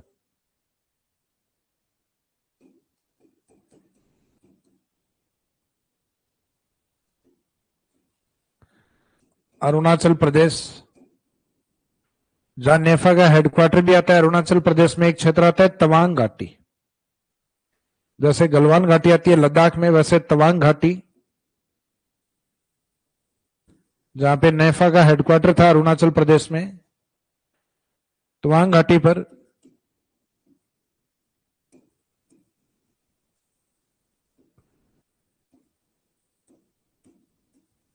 चीन अपने अधिकार की मांग करता है।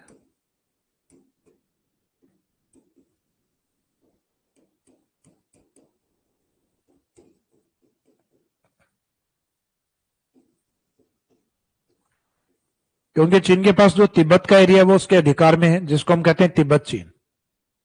और तिब्बत में आपको पता है जो धर्मगुरु हैं दलाई लामा है, तो दलाई लामा की जो पीढ़ियां वो मुख्यतः धर्मगुरु दलाई लामा के नाम से ही हैं।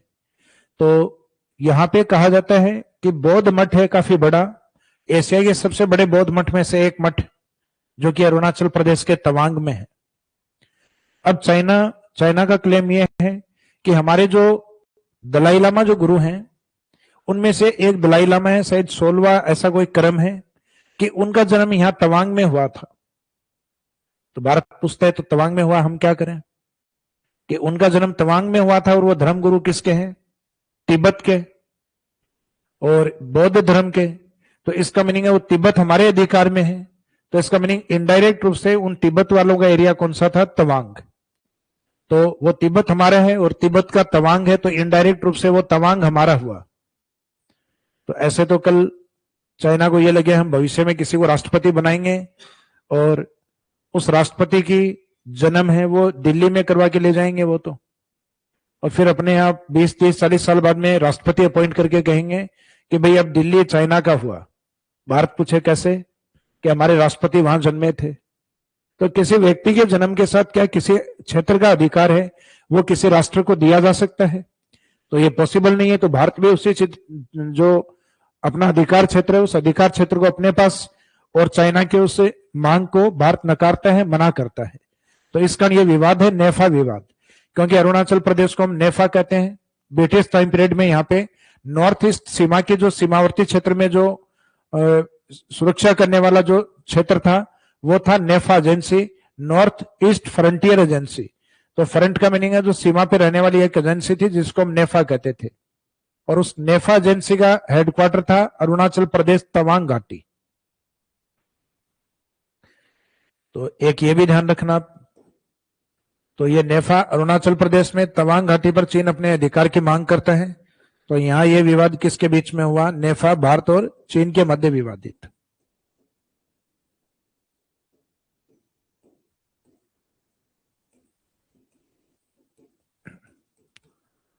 भारत चीन के मध्य विवादित।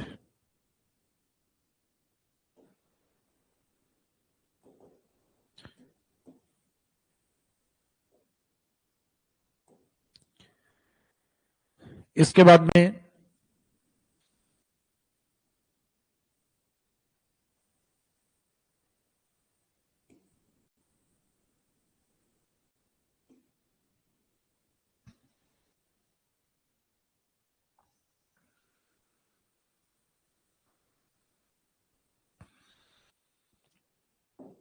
उसके बाद में जो बांग्लादेश का पार्ट है,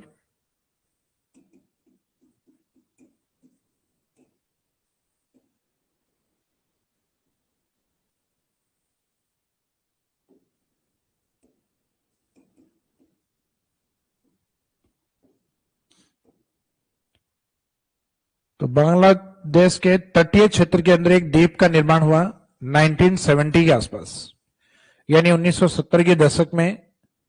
और चाइना के सैटेलाइट के द्वारा उस द्वीप समूह है उसको पहली बार देखा गया, जिसको नाम दिया गया न्यू मूर द्वीप।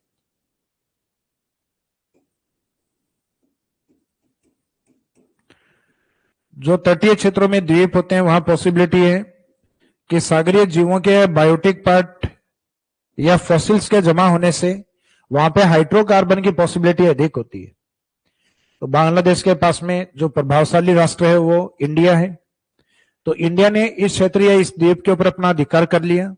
हालांकि बांग्लादेश ने उसको अंतर्राष्ट्रीय न्यायालय में इस मुद्दे को लेकर गया और लास्ट में बांग्लादेश इसमें जीता भी था कि भारत ने अनावश्यक अधिकार इस पे किया है, क्योंकि वो अधिकार क्षेत्र में अभी जो समुद्री सीमाओं की हमने बात की थी उसमें वो अधिकार क्षेत्र में बांग्लादेश क्या आता है। तो इसमें 1970, 74, 75 के पास में इस द्वीप के बारे में जैसे ही पता चला तो उस समय तक बांग्लादेश को आजाद करवाने वाले हम थे। तो इस कारण हम जो भी कुछ इंप्लीमेंट करते, बांग्लादेश के लिए कुछ भी करते, तो बांग्लादेश को एक सहयोगी के तौर पे हम दिखाई देते थे। अब तो हालांकि फिर भी चाइना की नजदीकियां या दूरियां बढ़ गई हैं, तो हम थोड़े से दूर हो गए, चाइना इनके ज्यादा निकटतम हो गए हैं। लेकिन उस समय भारत से और इंदिरा गांधी जी से काफी घनिष्ठ संबंध थे बांग्लादेश के, और उन घनिष्ठ संबंधों का फायदा भारत ने उठाते हुए और न्यू मोर द्वीप के ऊपर अपना अधिकार कर लिया, जो बंगाल की खाड़ी में आता है, जो बंगाल की खाड़ी में नवीनतम द्वीपों में काउंट किया जाता है। तो इस क्षेत्र में आता है न्यू मोर द्वीप, बांग्लादेश के तटीय क्षेत्र में बंगाल की खाड़ी की ओर।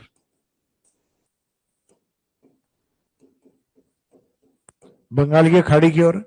तो ये विवाद किसके बीच में?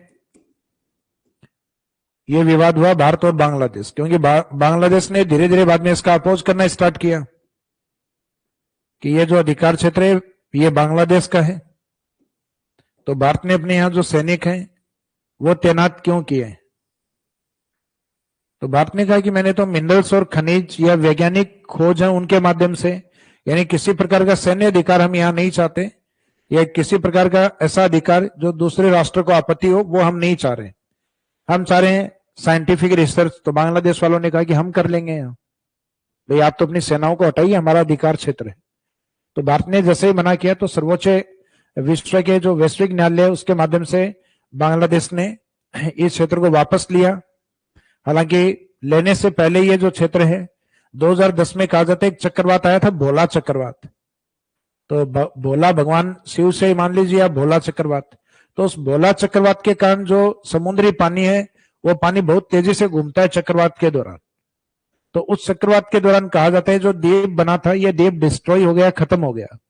तो 2010 के अंदर ये द्वीप ही समाप्त हो गया। तो द्वीप समाप्त हो जाएगा तो हम सेनाओं को रखेंगे कहां? तो सेनाओं को नहीं रखेंगे तो बाद में हमारी सेना अपने देश में, और बांग्लादेश वाले हैं उनका भी ये डिस्प्यूट अपने आप ही समाप्त हो गया। जब जिस सब्जेक्ट पे विवाद होता है वो सब्जेक्ट ही अगर खत्म हो जाए तो विवाद अपने आप ही समाप्त है। तो अब ये न्यू मोर विवाद वैसे तो दोनों राष्ट्रों के बीच में सुलझ चुका है, लेकिन फिर भी अगर बाई चांस एग्जामिनर के मन में अगर नहीं सुलझा हो, यानी एग्जामिनर कोई ऐसी बुक पढ़ ले जिसमें विवाद दिया हुआ हो, तो अपने को ये विवाद कौन से राष्ट्रों के बीच में बताना है? भारत और बांग्लादेश। लेकिन वर्तमान में अगर दिया जाए कि ये विवाद है या नहीं है, तो ये विवाद दोनों राष्ट्रों के बीच में वर्तमान में नहीं है, क्योंकि टॉपिक ही नहीं है। टॉपिक यानी वो न्यू मोर द्वीप वो सब्जेक्ट ही नहीं है। तो ये विवाद भोला चक्रवात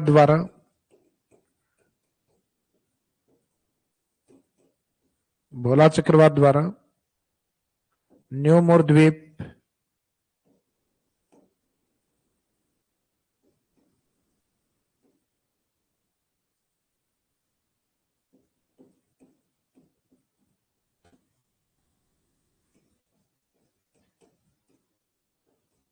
न्यू मोर द्वीप समाप्त हो गया। तो न्यू मोर द्वीप समाप्त हो गया, इसका मीनिंग विवाद समाप्त हो गया।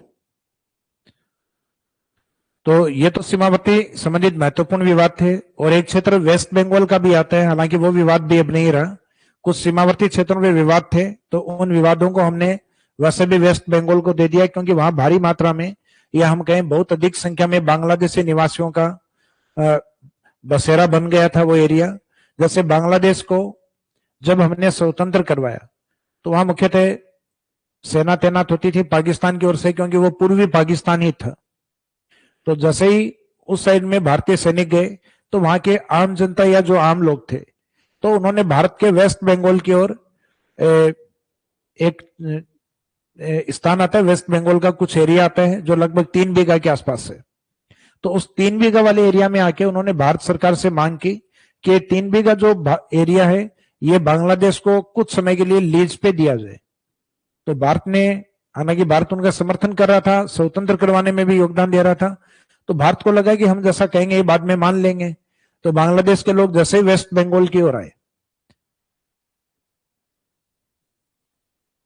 विवाद में सीक्वेंस आप लोग देख लेना, लास्ट में कहां तक हो गए थे। नेफा नंबर 6 तक, उसके बाद में न्यू मोर विवाद नंबर 7, इसके बाद में नेक्स्ट विवाद है नंबर 8।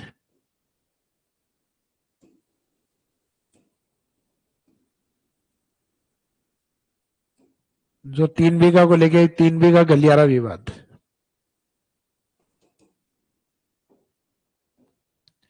तो यहां वेस्ट बंगाल का जो एरिया है,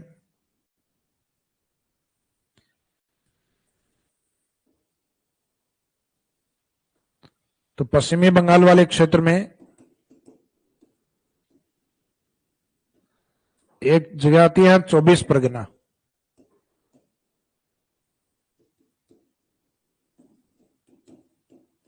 तो ये 24 परगना, इसका 3 बीघा जगह है जो बांग्लादेश के निवासियों को दी गई।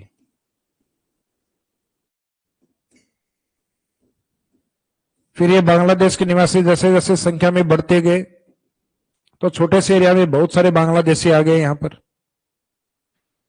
फिर लास्ट में बांग्लादेश ने कहा कि ये एरिया हम भारत को दे दें, ये जनसंख्या है ये भारत ले ले, लेकिन लोग बांग्लादेश के थे। तो भारत में फिर ये तय किया गया था मोदी जी के समय, 2014 के बाद ये विवाद सुलझाया गया, जिसमें भारत में कहा गया कि हमें जो क्षेत्र लिया जा रहा है उसका फायदा कम है, जबकि जो लोग इतने सारे आ रहे हैं बांग्लादेश के, वो नुकसान कहीं अधिक है। तो भारत ने कहा कि वो 3 बीघा विवाद भी आप रखो और ये लोग भी आपको मुबारक हो। तो इसका मीनिंग है ये कुछ ऐसे विवाद थे जो सीमावर्ती क्षेत्रों में, हालांकि बांग्लादेश वाले जो विवाद हैं जिनको स्वतंत्र भारत के द्वारा करवाया गया, लेकिन विवाद भी उसके साथ बहुत सारे हैं। फिर कुछ जलीय विवाद हैं, यानी नदियों से रिलेवेंट विवाद हैं। तो जैसे कि गंगा नदी के ऊपर उसके पानी को रोका गया वेस्ट बंगाल में फरक्का परियोजना के नाम से। हालांकि गंगा को रोकने का एक नुकसान बांग्लादेश को यह होता है, जैसे नदी है, नदी के बहाव क्षेत्र में अगर कोई बड़ा डैम बना दिया जाए तो नदी के साथ जाने वाला मलबा या जो सेडिमेंट्स होते हैं, अवसादी चट्टाने जो होती हैं, वो अवसाद या सेडिमेंट या जलोढ़ मिट्टी बांग्लादेश की ओर जाना बंद हो जाएगी फिर वो। तो भारत ने उस डैम का सिर्फ पानी नहीं रोका, उसके साथ उसके उपजाऊ मिट्टी है गंगा की, वो भी भारत की ओर रुक जाती है। तो उस फरक्का परियोजना का बांग्लादेश है वो विरोध करता है। तो ये फरक्का विवाद है गंगा नदी का, यह भी भारत और बांग्लादेश के बीच में है। एक गंगा की सहायक नदी तीस्ता जो बाद में डाइवर्ट होकर ब्रह्मपुत्र की तरफ चली जाती है, तो वर्तमान ब्रह्मपुत्र की सहायक नदी है। तो उस तीस्ता का भी एक निश्चित समय तक भारत ने कहा था कि पानी हम लेंगे और एक निश्चित समय के बाद में बांग्लादेश की पानी की आपूर्ति को बढ़ा दिया जाएगा। तो ऐसा एक प्रॉमिस, एक वादा इंदिरा गांधी जी के द्वारा किया गया था किसी टाइम, और उस वायदे को बाद में बांग्लादेश ने हमें टाइम टू टाइम याद दिलाने की कोशिश की कि देखो आप लोगों ने एक वादा किया था कि तीस्ता नदी का जो पानी है एक निश्चित समय के बाद हम लोगों की आपूर्ति को बढ़ा दोगे। तो हमारे यहाँ पे भी जनसंख्या बढ़ गई, जमीन में पानी कम हो गया है, और जनसंख्या बढ़ गई तो पानी की डिमांड हमारे यहाँ पे भी अधिक है। तो इस कारण तीस्ता के पानी को हम बांग्लादेश को और अधिक नहीं दे सकते। तो ये भारत को, हालांकि वहां पे कहीं ना कहीं हमारे उस भावुकता का जो निर्णय था कि हम आप लोगों को पानी देंगे, वो कहीं ना कहीं हमारे लिए आगे जाके एक विवाद के रूप में उभर गया। अगर भारत उस दिन दो टूक ये जवाब दे देता कि तीस्ता का पानी नहीं मिलेगा, तो उस समय भारत बहुत ज्यादा प्रभावशाली था और बांग्लादेश के लिए इस तरीके से था, भाई उसको तो हमने आजाद करवाया था, उसके लिए माई बाप से कम नहीं थे हम। तो उस समय बांग्लादेश को जो कहा जाता, बांग्लादेश खुशी खुशी उस बात को मान लेता। और आज खुशी खुशी वो बात कौन नहीं मानने देगा? चाइना। अगर हम बांग्लादेश को कोई सही बात भी बोलेंगे तो उसमें चाइना बीच में आएगा, चाइना कहेगा भाई ये सही बात नहीं है, आप इसका अपोज करो, विरोध करो, हम आप लोगों के साथ हैं। तो उस समय ये वायदा कहीं ना कहीं भारत का, और वो आने वाले समय को बिना देखे और एक भावुकता का निर्णय था कि हम तीस्ता का पानी बांग्लादेश को देंगे। तो तीस्ता नदी को लेकर एक विवाद है जो बांग्लादेश के साथ, और एक उत्तराखंड और नेपाल के बीच में जो शारदा नदी आती है, उस शारदा नदी के क्षेत्र को लेकर विवाद आता है नेपाल के साथ, जिसको हम कहते हैं काला पानी विवाद। तो ये कुछ जलीय क्षेत्र संबंधी, यानी लैंड बाउंड्री से लेके नहीं है, स्थलीय सीमा से संबंधित विवाद नहीं है, या तो कुछ व्यक्तिगत विवाद है, जैसे अपने निकटतम क्षेत्रों से, म्यांमार से, बांग्लादेश से, इन क्षेत्रों से, अपने नॉर्थ ईस्ट वाले स्टेट हैं उसमें बहुत सारे बांग्लादेशी आते हैं। तो बांग्लादेशियों का आना हमारे लिए, क्योंकि वो अपने भारत में आते हैं शरण के रूप में, तो वो हमारे लिए शरणार्थी हैं। तो ये शरणार्थी विवाद भी मुख्यतः हमारा किसके साथ है? ये हमारा बांग्लादेश के साथ और म्यांमार के साथ भी स्टार्ट हुआ है कुछ समय पहले। वहां के मोहम्मडन्स में, मुस्लिमों में से रोहिंग्या मुसलमान जिन्होंने भारत में आके शरण ली है। तो इसका ये एक ऐसा विवाद रोहिंग्या मुसलमान जो विवाद है, क्योंकि म्यांमार में बौद्ध लोगों के द्वारा रोहिंग्याओं को अपने अधिकारों की मांग के विरोध में उन लोगों को जिंदा जला दिया गया। भाई जो व्यक्ति जिस राष्ट्र में रहते हैं, कहीं ना कहीं उस व्यक्ति का उस राष्ट्र में एक अभिन्न हिस्सा है। जैसे फॉर एग्जाम्पल, भाई मुस्लिम भारत में एक आक्रांता के तौर पे आए थे, लेकिन भारत में बाद में धीरे धीरे वो भारत के हो गए, भारत की आजादी में योगदान दिया है। और फिर बाद में अगर उनके आने वाली पीढ़ियां हैं जिन्होंने भारत को मुख्यतः अपनी मातृभूमि के रूप में माना है, तो जितना ये राष्ट्र हिंदुओं का है, उतना ही कहीं ना कहीं बाद में मुस्लिम कम्युनिटी ने भी इस राष्ट्र की स्वतंत्रता में उतना ही बढ़ चढ़ के हिस्सा लिया है, और वो कम्युनिटी उस भारत के लिए महत्वपूर्ण है। तो इसलिए रोहिंग्या मुसलमान जो म्यांमार में रहते हैं, तो उन लोगों का भी वहां के संसाधनों पे, वहां की नौकरियों पे अधिकार है। लेकिन म्यांमार गवर्नमेंट ने साफ मना कर दिया कि रोहिंग्या मुसलमानों को हम किसी प्रकार का अधिकार नहीं देंगे, और अधिकार मांगेंगे तो उनको हम प्रताड़ित करेंगे। तो उनको प्रताड़ित करने, जिंदा जलाने के कारण वहां से रोहिंग्या मुसलमान है वो रातों रात वहां से निकलना स्टार्ट करते हैं। कुछ तो पहुंचते हैं बांग्लादेश जो उनका मूल स्थान है, और कुछ आ जाते हैं भारत की सीमाओं को क्रॉस करके। लगभग 40,000 से अधिक रोहिंग्या आते हैं भारत के अंदर। तो ये रोहिंग्या विवाद है, ये म्यांमार के कारण उत्पन्न हुआ है।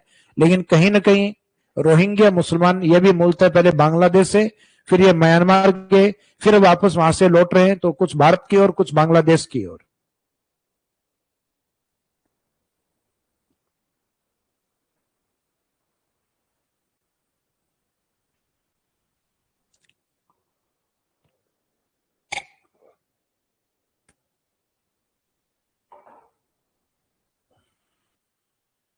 तो ये कुछ अदर डिस्प्यूट है। तो बाउंड्री संबंधी जो डिस्प्यूट है ये तो आपके कंप्लीट हो गए यहाँ। और इसी के आगे हम कुछ डिस्प्यूट अगर और लिखें, शरणार्थी विवाद,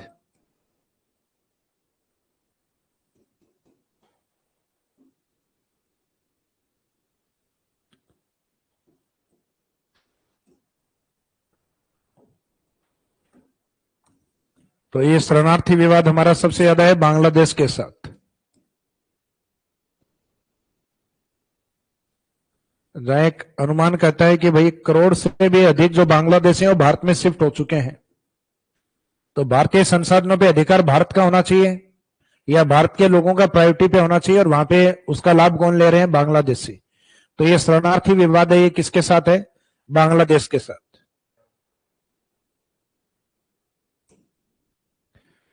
फिर रोहिंग्या मुसलमान विवाद,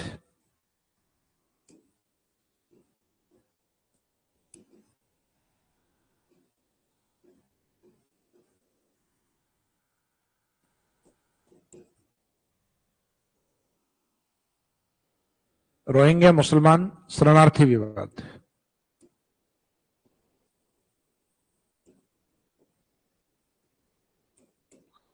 तो रोहिंग्या मुसलमान अपनी तरफ किस क्षेत्र से आ रहे थे जहां इनको प्रताड़ित किया जा रहा था, यानी म्यांमार। तो ये कहीं ना कहीं भारत म्यांमार से नाराज है इस बात में। तो ये भारत और म्यांमार के बीच में एक तरीके से रोहिंग्या मुसलमान को लेकर विवाद, कि जो म्यांमार की ओर से आए उनको म्यांमार वापस लौटा दिया जाए, जो बांग्लादेश की ओर से एंट्री करके आए उनको बांग्लादेश को लौटा दिया जाए। तो ये रोहिंग्या मुसलमान। फिर कुछ जलीय क्षेत्र संबंधित जो विवाद अभी मैंने आपको बताए हैं, जैसे गंगा नदी के पानी को हमने वेस्ट बंगाल में किस में रोका, फरक्का परियोजना में। तो ये फरक्का विवाद गंगा नदी के पानी को वेस्ट बंगाल में रोकने के कारण।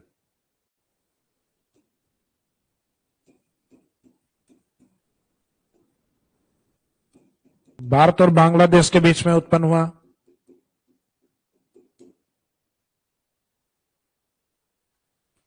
गंगा नदी पर पश्चिमी बंगाल में, वेस्ट बंगाल में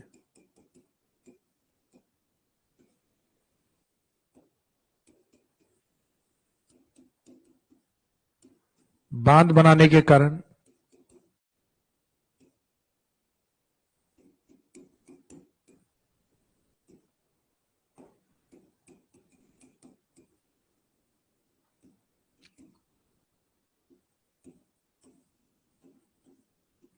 गंगा के उपजाऊ जलोढ़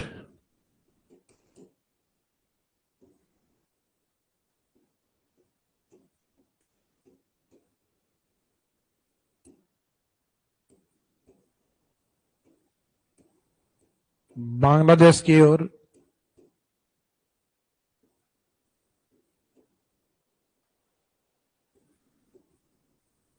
नहीं जाने के कारण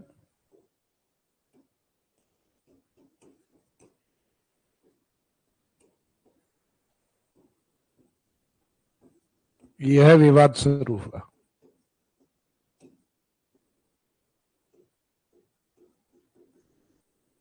तो इसका मीनिंग है, जो कॉज ऑफ डिस्प्यूट है वो क्या है, जो गंगा सेडिमेंट्स या गंगा का जो एलुवियल सोइल है उसका बांग्लादेश की ओर नहीं जाना, क्योंकि उस पानी को अगर हम रोक लेंगे तो सिल्ट, गाद और जलोढ़ मिट्टी हमारे इधर रुक जाएगी, तो जमीन जो उपजाऊ है वो अपने इधर की अधिक होगी बांग्लादेश की ओर। एक तो पानी कम हो जाएगा गंगा का, और ऊपर से गाद भी कम हो जाएगी, यानी वो मिट्टी जो ज्यादा उपजाऊ है जिसमें चावल अच्छा उत्पादित होता है वो मिट्टी भी कम हो जाएगी। और फिर एक नदी जिसके पानी को देने, जिसके पानी के बंटवारे को लेकर या पानी अधिक देने को लेकर हमारी बात हुई थी बांग्लादेश को, जो एक प्रॉमिस हमने किया था वो तीस्ता को लेकर। तो एक तीस्ता विवाद है जो तीस्ता नदी पर है। तो तीस्ता विवाद ये भी भारत और बांग्लादेश के बीच में।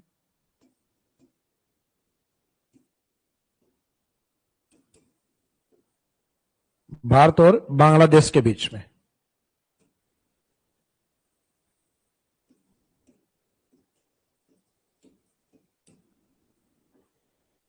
तो ये भी ध्यान रखना, तीस्ता डिस्प्यूट या तीस्ता विवाद।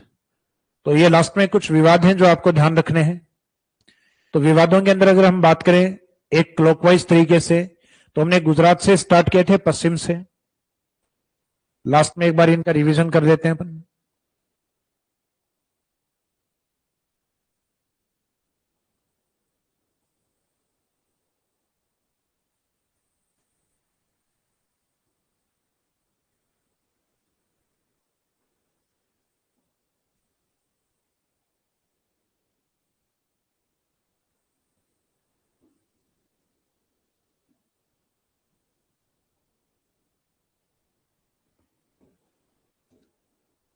तो इस साइड में गुजरात वाला क्षेत्र जिसमें कच्छ के पास और पाकिस्तान के सिंध के पास में जो एक जलीय क्षेत्र जिसको लेके विवाद है, जो 24 डिग्री नॉर्थ लेटीट्यूड के ऊपर विवाद है, इसका इसको उत्तरी 24 डिग्री उत्तरी अक्षांश विवाद भी कहते हैं। ये विवाद है सरक्रिक विवाद।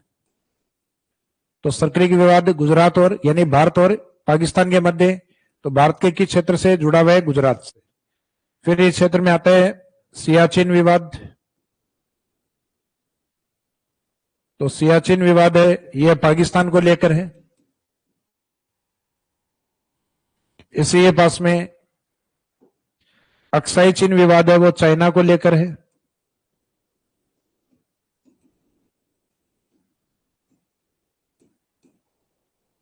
अक्साई चीन, यह विवाद चाइना को लेकर है। इसी क्षेत्र के पास में एक सॉल्ट लैंड या लवणीय भाग आता है पेंगोंग लेक का, पेंगोंग झील। यह विवाद मुख्यतः चाइना के साथ है। भूटान और चीन के बीच जो भारत के सिक्किम के निकट एक क्षेत्र आता है डोकलाम, इस डोकलाम को लेकर विवाद है भारत चीन के बीच में। इन दो क्षेत्रों पे अरुणाचल और लद्दाख वाले हिस्सा यहाँ के नागरिकों को चाइना है वो प्रॉपर पासपोर्ट में वीजा जारी नहीं करके उसके साथ एक पेज अलग से स्टेपल करता है। तो वो नथी वीजा विवाद या स्टेपल वीजा विवाद किसके साथ है? तो नथी वीजा विवाद है भारत और चीन के बीच। फिर इसके साथ बांग्लादेश में अगर हम बात करें तो बांग्लादेश में एक तो जो द्वीप बना था न्यू मूर द्वीप जो समाप्त हो गया है भोला चक्रवात 2010 के बाद, तो न्यू मूर द्वीप को लेके विवाद। वेस्ट बंगाल 24 परगना की जो भूमि थी 3 बीघा उसको लेके विवाद। तो ये सुलझ चुके हैं वर्तमान में विवाद, 3 बीघा विवाद।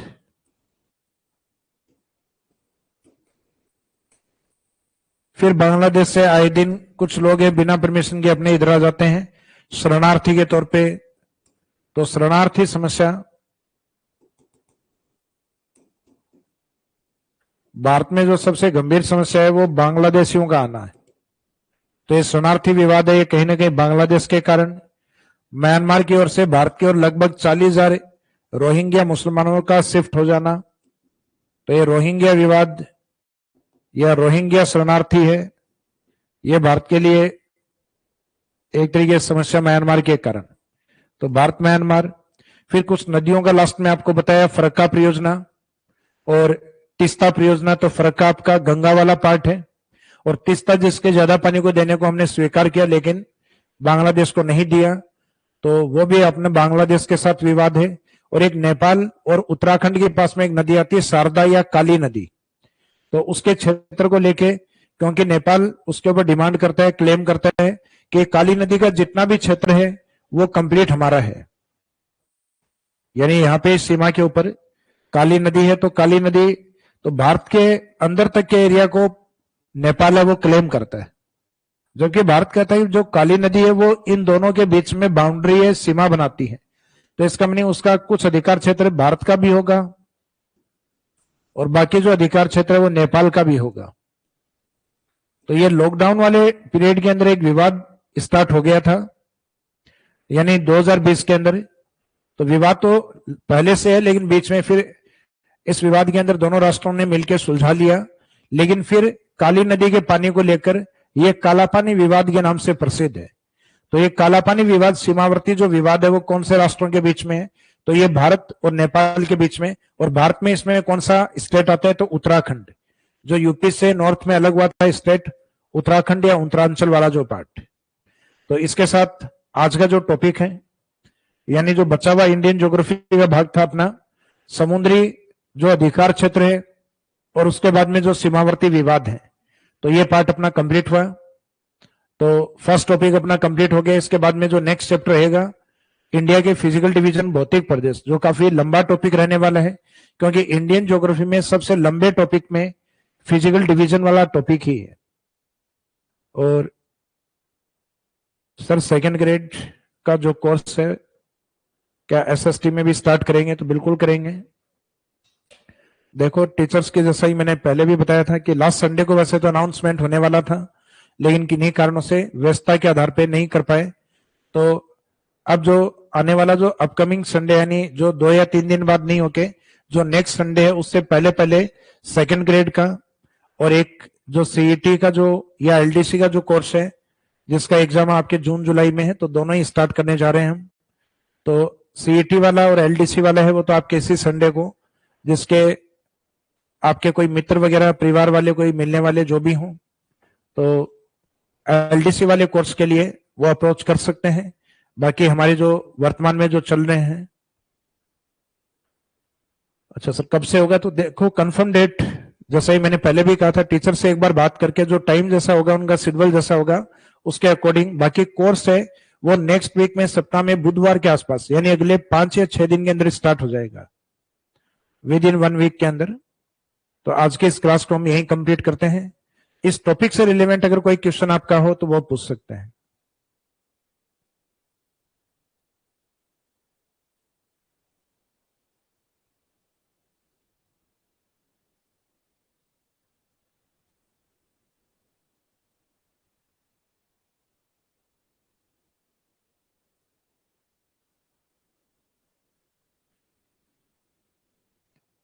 पॉलिटिकल साइंस में एसएसटी में कौन पढ़ेंगे? कान सिंह जी सर हैं, जो इस बार आरएस बने हैं, मेरिडियन टीम के पहले से सदस्य हैं वो।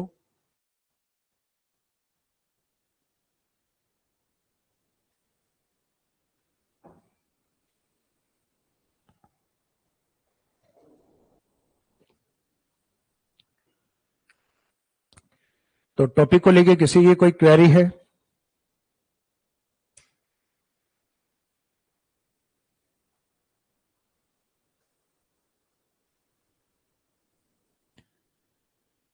तो टॉपिक को लेके मेरे हिसाब से कोई क्वेश्चन नहीं है आपका, क्योंकि टॉपिक में जितना पॉसिबल हो सकता था आईआर के टच वाला जो पार्ट है वो भी हमने कवर कर लिया है। यानी भारत के सीमावर्ती क्षेत्रों पे जो डिस्प्यूट वगैरह होते हैं, कहीं ना कहीं आपका जो इंटरनेशनल जो रिलेशनशिप होता है उसका पार्ट होता है, आईआर का पार्ट होता है, करंट वाला पार्ट होता है, तो उसको भी लेके हमने इसको कवर किया है। तो इसके जो इंडियन ज्योग्राफी वाले हैं, ये नोट्स आपके संडे को अपलोड हो जाएंगे, यानी कल सैटरडे को नहीं हो पाएंगे, उनको रिटर्न किया जाएगा कल। और बाकी फर्स्ट टॉपिक के जो नोट्स हैं आपको संडे को अपलोड कर दिए जाएंगे। तो इस क्लास को हम यहीं कंप्लीट करते हैं। Thank you.